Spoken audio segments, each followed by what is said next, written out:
आणि ते व्यूह कळले की तो काय असतो हे कळत जातं. आता तो म्हणजे कोण हे या कवितेत ऐकूया.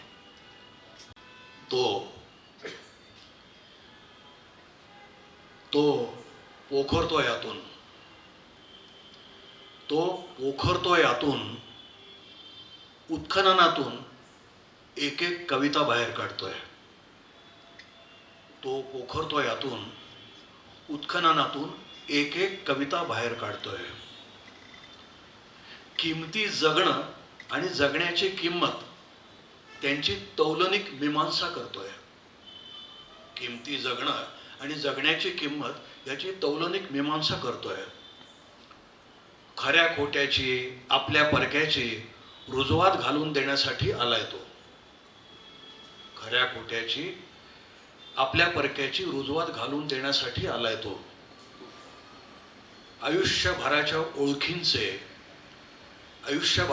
ओळखींचे परिचय झालेत त्या निमित्ताने. मुखवट्या पलीकडचे चेहरे दृष्टीपथात आलेत. झटतायत सर्वच कर्तव्यपोटी आपापली कामं सांभाळून. झटतायत सगळेच कर्तव्यपोटी आपापली कामं सांभाळून. कुणी जाणीव करून देत आहेत आल्याची एक उपचार म्हणून. कुणी जाणीव करून देत आहेत आल्याची एक उपचार म्हणून. खरं तर आता कार्य थांबलंय. उपयुक्तताही संपली आहे. अस्तित्व आहे ते केवळ कुणाच्या तरी कपाळावरच्या सौभाग्यापुरतं.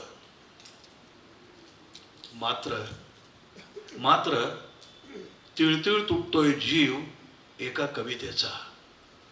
मात्र तिळतिळ तुटतोय जीव एका कवितेचा, जी गर्भात आहे पण जन्म घेऊ शकत नाही. आता त्याला सोबत फक्त दोघांचीच.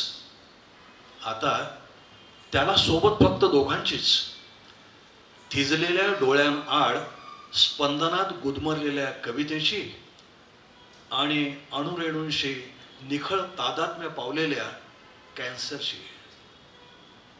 आता त्याला सोबत फक्त दोघांचीच.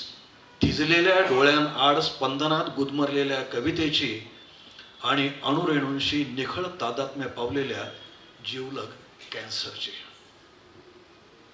कवी अज्ञात, नाशिक, 8 मार्च 2012. कवी ग्रेस यांच्यासाठी असं या कवितेच्या खाली लिहिलेलं आहे.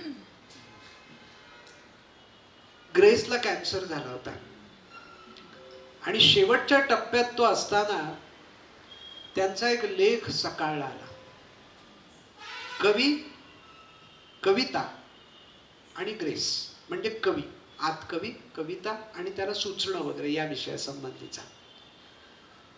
त्याच्यात त्यांचं एक वाक्य असं होतं की ग्रेसला कॅन्सर होऊच कसा शकतो, ग्रेसला फक्त कविताच होते. ग्रेसला कॅन्सर होऊ कसा शकतो, ग्रेसला फक्त कविता होते. हे जे कवितेवरचं प्रेम आहे, सृजनावरचं प्रेम आहे, ते प्रेम तुम्हाला सतत नवं करत राहतं.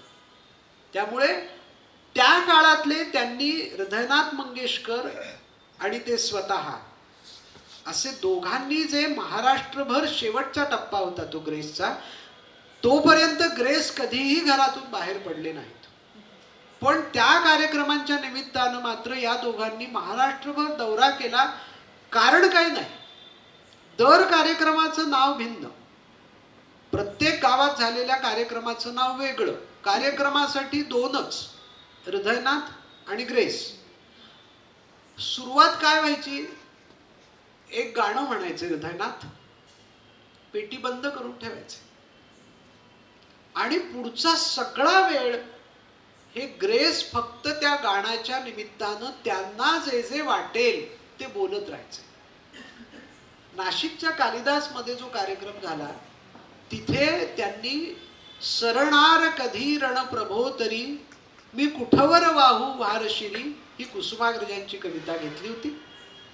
ती कविता त्यांना माहितीच होतं की आता संपलं आपलं काम, पण ती कविता त्यांनी म्हटली, ते गाणं त्यांनी म्हटलं, पेटी बंद केली आणि महाशय सुरू झाले. ते सुरू झाले झाले झाले ते कुसुमाग्रजांना वळसा घालत, पृथ्वीच्या प्रेमगीताला वळसा घालत, जागतिक कवितेला वळसा घालत ते येऊन पोहोचले पुन्हा कालिदास मध्ये. तोपर्यंत 2 तास झालेले होते. हृदयनाथांनी नंतर एकही गाणं म्हटलं नाही, एकच गाणं. आता या सगळ्याचा अर्थ या कवितेच्या निमित्तानं आपल्याला लावायचा झाला तर मला असं वाटतं ते म्हणायचंय.